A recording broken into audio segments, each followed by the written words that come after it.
அனைவருக்கும் வணக்கம். ஆத்மா இஸ் த காட், தத் துவம் அசி என்று மகான்கள் சொல்லி இருக்கிறார்கள். இதையே கபீர்தாசர் கஸ்தூரி குண்டலி பசே மிருக டூண்டே வனுமாகி ஐசே கட் கட் ராம் ஹே துனியா தேக்கே நாகி.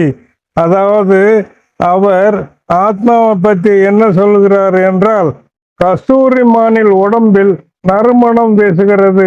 ஆனால் அது அந்த நறுமணத்தை அறிய முடியாமல் அந்த மனம் வெளியிலிருந்து வீசுவதாக வெளியே தேடுகிறது.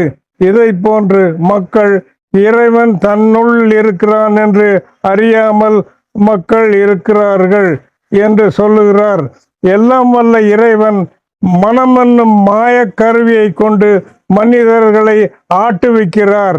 அந்த மாயையிலிருந்து விடுபடுவதற்கு பட்டினத்தார், திருவள்ளுவர் போன்ற மகான்கள் அறிவுரை சொல்லியும் மனிதர்களாகிய நாம் அதை புரிந்து கொள்ளாமல் இருக்க வேண்டிய மாய சிக்கலில் இருக்கிறோம்.